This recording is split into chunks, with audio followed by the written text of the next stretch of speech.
नमस्कार, आदाब, सत श्रीकाल दोस्तों। मैं हूं अंचित शर्मा और आप सभी का रियासी अपडेट्स में स्वागत है। इस समय हमारे साथ मोटिवेशनल स्पीकर कन्नव वर्मा हैं। ये बेसिकली राजौरी ज़िले के नौशहरा से हैं और मौजूदा समय में जम्मू में रह रहे हैं। अलग अलग स्कूल्स में जाके विद्यार्थियों को मोटिवेट करते हैं और विभिन्न तरह की जो समस्या से ग्रसित रहते हैं विद्यार्थी, उनका हल ये करने की कोशिश करते हैं और ज़िंदगी के लिए किस तरह से सकारात्मक सोच रखनी है वो बताने की ये कोशिश करते हैं। आज रियासी में आए हुए थे, हम इनका इंटरव्यू करने जा रहे हैं। इनसे ढेर सारी बातें करेंगे और किस तरह से पॉजिटिव थॉट अपने अंदर लाए जाएं वो जानने की भी कोशिश करेंगे और थोड़ा इनके बारे में भी जानने की कोशिश करेंगे। स्वागत है कन्नव आपका Reasi updates. Thank you so much. जी कन्नव, रियासी सबसे पहले आप कहाँ आए हुए थे और थोड़ा बताएं कि किस तरह से आपके इस सफ़र की मोटिवेशनल स्पीकर के रूप में आपके सफ़र की शुरुआत कैसे हुई, किससे आप मोटिवेट हुए और फिर आप लोगों को मोटिवेट करने लगे, और अभी तक किस किस स्कूल में जाके आप विद्यार्थियों को मोटिवेट कर चुके हैं और आगे आपका क्या करने का इरादा है? जी, बेसिकली यहाँ पे मेरी सिस्टर की शादी हुई है, तो मैं यहाँ पे मेरे रिलेटिव्स वगैरह रहते हैं। तो अभी छुट्टियाँ वगैरह थी तो मैंने सोचा क्यों ना थोड़ा बाहर घूम के आए आगे पीछे, तो उसी के सिलसिले में मैं यहाँ पे आया हुआ था। जैसे कि आपने बात की कि किस मोटिवेशनल स्पीकर बने, आपको किस किस ने मोटिवेट किया, कौन कौन सी सोसाइटी में कैसे लगा कि मैं मोटिवेशनल स्पीकर बनना चाहता हूँ। देखिए सर, हर किसी के अंदर टैलेंट होता है। अब कुछ ऐसे बच्चे भी होते हैं, कुछ सिंगर बनना चाहते हैं या डांसर बनना चाहते हैं।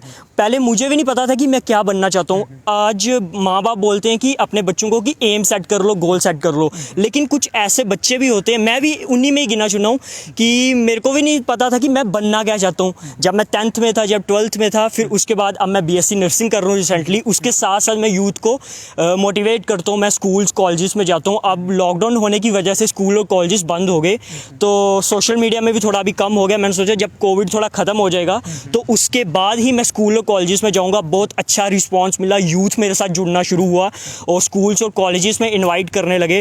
और बेसिकली नौशहरा के स्कूलों में ही जा रहे थे या जम्मू में भी शुरू कर दिया था, या फिर अभी नौशहरा के स्कूलों में ही आप गए हैं और जम्मू में अभी शुरू करेंगे? बेसिकली अभी तो मैं तहसील नौशहरा के स्कूल्स में ही गया हूँ और डिस्ट्रिक्ट राजौरी के भी मैं एक दो, बुद्धल पकौरी आपने इलाके का नाम सुना होगा, वहाँ पे भी मैं कॉलेजेस में गया हूँ, हाई सेकेंडरी स्कूल में गया हूँ। लेकिन अभी जम्मू में हम रिसेंटली सेटल हुए हैं, तो अभी मेरा यही मकसद है कि मैं पूरे जम्मू कश्मीर के अंदर, मैं हो सकता है कि पंजाब के अंदर भी जाऊँ। जैसे मेरी, अब मैंने गोल सोचा होगा कि जैसे मेरी ग्रेजुएशन कंप्लीट हो जाएगी उसके बाद मैंने अपने आप को टाइम दे के मैंने स्कूल और कॉलेजेस में जाना है। बहुत से स्कूल और कॉलेजेस इन्वाइट कर रहे थे मेरे को, अच्छा रिस्पॉन्स मिल रहा था। अपने स्कूल्स में जब जाता था, यूथ के साथ जुड़ता था, एक अच्छा, एक प्राउड फील होता था जब वो बोलते थे कि एक छोटी सी एज में वो जो कन्नव वर्मा है वो यूथ को मोटिवेट कर रहा है। बहुत अच्छा रिस्पॉन्स मिलता था। और अब मेरे को यही है कि एक ही मैंने माइंड सेट किया हुआ है कि मैंने आगे जाके यूथ को मोटिवेट करना है, उसके लिए कुछ काम करना है। कन्नव, मोटिवेशनल स्पीकर के रूप में ही आप अपना करियर बनाना चाहते हैं? क्योंकि हमने देखा है कि काफ़ी मोटिवेशनल स्पीकर हैं और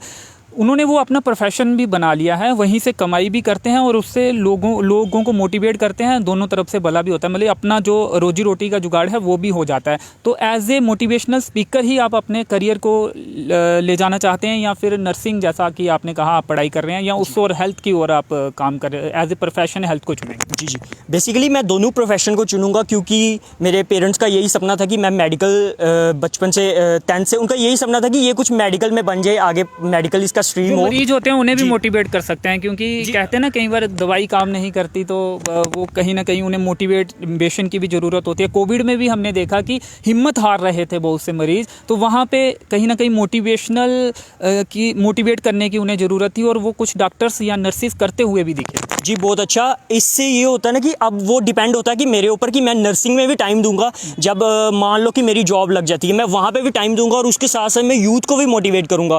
क्योंकि अब जब मैंने एक गोल सेट किया हुआ है, एक एम बनाया हुआ है कि मैं मेडिकल प्रोफेशन में भी हूँ, उसके साथ साथ मैं यूथ को मोटिवेट करूँगा, तो मैं वहाँ पर भी, जैसे आपने बिल्कुल सही बोला, कि मैं पेशेंट्स को भी मोटिवेट कर सकता हूँ। क्योंकि बहुत से ऐसे पेशेंट होते हैं ना, वो डीमोटिवेट हो जाते हैं, नहीं हमने ये मेडिसिन नहीं लेनी या वो नहीं लेना, तो मैं उनको भी मोटिवेट कर सकता हूँ। उसके साथ साथ हेल्थ से रिलेटेड काम कर सकता हूँ वहाँ पे। और कुछ टाइम अब मैंने जैसे एम बनाई कि मैं यूथ को मोटिवेट करूँगा, कुछ टाइम वहाँ पे, कुछ टाइम वहाँ पे, वो अपने ऊपर डिपेंड है कि मैं किस तरह से जो टाइम उसको मैनेज कर सकता हूँ। जी, तो मोटिवेट तो आप करते हैं, आपको आप किससे मोटिवेट हुए, आपके गुरु कौन रहे हैं, या फिर आप किनको सुनना देखना पसंद करते हैं? बेसिकली मैं हर एक मोटिवेशनल स्पीकर्स जितने भी हैं उनकी वीडियोस वगैरह देखता हूँ, लेकिन वो डिपेंड होता है ना कि अपने अंदर से आवाज़ आती है। अब मैं ऐसा था, अब यकीन मानो कि जब मैं 12th में था तो मैं यूथ को मोटिवेट करना तो दूर की बात, जब स्कूल्स में हमारी असाइनमेंट या फिर प्रेजेंटेशन होती थी आगे यूथ के आगे खड़े होकर, मैं वहाँ पर खड़ा नहीं हो पाता था। क्योंकि मेरे अंदर एक डर होता था कि मैं बच्चों के सामने खड़ा नहीं हो पाऊँगा।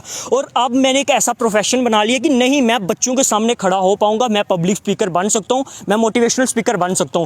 और जब मैं कभी स्कूल के अंदर जाता था तो मेरे को पेरेंट्स, जो प्रिंसिपल सर है, वो मेरे को यही बोलते थे कि कन्नव वर्मा आप वही हो ना, जब आपकी प्रेजेंटेशन वगैरह होती थी आप छुट्टियां वगैरह कर लेते थे डर की वजह से। मैंने कहा जो मेरे सर, मैं भी ऐसा ही करता हूं। जी, मैंने कहा यस सर मैं वही हूँ। कहते अब अपने आप को अपने चेंज कैसे कर लिया? मैंने कहा सर ये आस्ता आस्ता, जब वो कहते हैं कि ठोकरें लगती हैं आस्ता आस्ता, तब भी उसको पता लगता है कि क्या करना क्या नहीं करना। आज बहुत से ऐसे बच्चे हैं जब उनकी लाइफ में प्रॉब्लम्स आती हैं तो वो सोचते हैं, वो हार मान लेते हैं, वो सुसाइड कर लेते हैं, वो डिप्रेशन की ओर बढ़ जाते हैं, सोचते हैं इसका हल नहीं होगा, और उसी में वो कुछ गलत कदम उठाने पे मजबूर हैं। बिल्कुल सही कहा। अब जैसे कि हर दिन न्यूज़ में वीडियोस वायरल हुई होती है कि आज इस बच्चे ने सुसाइड कर ली, या छोटे छोटे बच्चों युवाओं ने सुसाइड की होती है।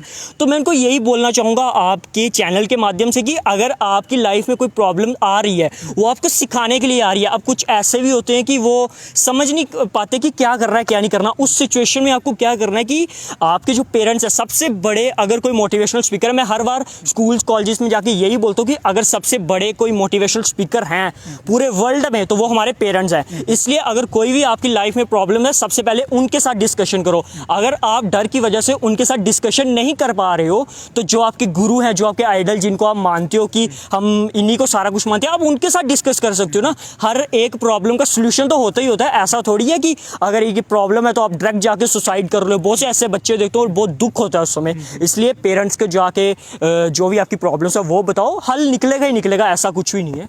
तो किस तरह से मोटिवेट करने का तरीका क्या रहता है आपका? क्या कुछ ऐसी मोटिवेशनल लाइन्स रहती हैं वो आप वहाँ जाकर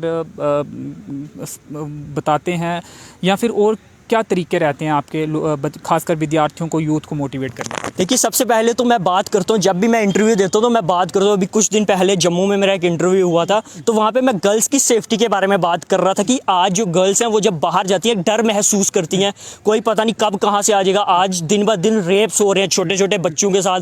अभी कुछ दिन पहले रेप हुआ, अब जब कठुआ में हुआ आसिफा छोटी सी बच्ची के साथ। अब कुछ लोग क्या करते हैं, वो ये बोलते हैं कि छोटी ड्रेसेस वगैरह डालती है सोशल मीडिया में या वो, तो उसकी वजह से रेप्स हो रहे हैं।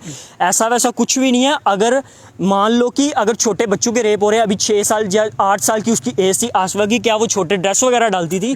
ऐसा कुछ भी नहीं है। सरकार को एक्शन लेने पड़ेंगे ना। जब तक सरकार एक्शन नहीं लेगी उनके खिलाफ, रेपिस्ट जो हैं वो रेप करते हैं और उसके बाद 1-2 साल के बाद गायब हो जाते हैं, पता नहीं क्या हो रहा है क्या नहीं हो रहा। जो पेरेंट्स है उसकी बच्ची तो चली गई ना। इसलिए सरकार को सोचना चाहिए। मैं जब भी स्कूल या कॉलेजेस में जाता हूँ वहाँ पर मैं यही बोलता हूँ कि अपने बच्चों को मार्शल आर्ट करना सिखाओ। अगर हम मार्शल आर्ट डिफेंस जिसे कहते हैं, उसके बहुत ज़्यादा बेनिफिट्स हैं। अभी कुछ दिन पहले तहसील नौशहरा में जो हमारे deputy CEO chief educational officer हैं, उनको मैंने एक मेमोरेंडम दिया था। उसमें मैंने यही लिखा था कि जितने भी हमारे तहसील नौशहरा के अंदर स्कूल्स हैं उनके अंदर मार्शल आर्ट सब्जेक्ट को कंपलसरी किया जाए। लेकिन लॉकडाउन के करते वो थोड़ा डिले हो गया, लेकिन अभी मैं फिर से उनसे बात करूँगा। लेकिन मुझे लग रहा है इसका ज़रूर कुछ ना कुछ हल निकलेगा। और मैं पेरेंट्स को यही मैसेज देना चाहूँगा आपके चैनल के माध्यम से कि अपने बच्चों को पढ़ाई के साथ साथ मार्शल आर्ट करना सिखाएं, क्योंकि बहुत से बेनिफिट है। वो एक डिपेंड आपके इंडिपेंडेंट होकर जी सकेगी। वो जब जा सकेगी वहाँ पे उसको डर नहीं होगा। वो उसको पता है कि मैं अपनी सेफ्टी खुद कर सकती हूँ। इसलिए मार्शल आर्ट करना सिखाओ, तब भी इन दरिंदों से बच सकते हो। और मुझे लगता है कि सरकार को कुछ ना कुछ एक्शन लेना चाहिए। एक दर्दनाक, जैसे कहते हैं ना कि मौत देनी चाहिए उनको, तब जाके ये जो रेप्स वगैरह हैं बच्चों के साथ, छोटे छोटे बच्चों के साथ, वो कम हो सकते हैं। कन्नव, एक बात समझना चाहूँगा, जो नशे में जा चुके हैं जो भी यूथ है, कहीं ना कहीं मेरा इंटरव्यू करने का एक मकसद ये भी था, उनके लिए आप क्या कहना चाहेंगे? क्योंकि बहुत से युवाओं को ऐसा लगता है कि अब वो नशे के आदी हो चुके हैं, वापस नहीं आ सकते। उन्हें क्या संदेश देना चाहेंगे? क्या वो अपने अंदर इतना कॉन्फिडेंस कैसे पैदा करें कि वो नशे से बाहर आ सकते हैं और एक आम ज़िंदगी जी सकते हैं, जो उनका एम है वो हासिल कर सकते हैं? देखिए, सबसे पहली बात कि हम सब कुछ कर सकते हैं। अगर एक बात आप माइंड में बिठा के रखोगे ना, वो यही है कि हम सब कुछ कर सकते हैं। मैं भी ऐसा था कि मैं आपको यकीन मानो, मैं बहुत ज़्यादा गुस्सा करता था। मैं इतना गुस्सा करता था कि आप सोच भी नहीं सकते।